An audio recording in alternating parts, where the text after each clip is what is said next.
Sebanyak 61 jiwa dari 14 kepala keluarga di Desa Tanjung Harapan, Sindang Danau, Oku Selatan terpaksa mengungsi ke rumah keluarga yang berada di lokasi lebih tinggi setelah banjir bandang Selasa lalu. Rumah mereka hanyut dan sebagian rusak berat, sementara warga yang selamat kini masih membersihkan material lumpur yang menutup pemukiman. Bencana ini juga merenggut korban jiwa. 2 diantaranya ditemukan meninggal, sementara 1 orang masih dalam pencarian. Itu yang berhasil diselamatkan apa saja? Enggak, cuman kami bawa ini. Barang-barang harta benda? Enggak ada, hanyut semua. Pakaian satu setel di badan. Untuk saat ini kita nginap di mana? Enggak, sinilah.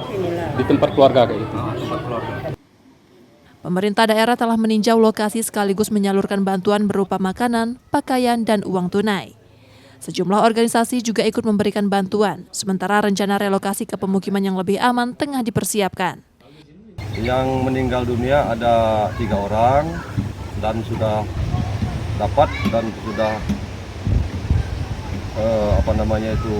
dapat mayatnya ada 2 orang, sedangkan 1 orang lagi atas nama Herlina binti Dupi masih dalam pencarian.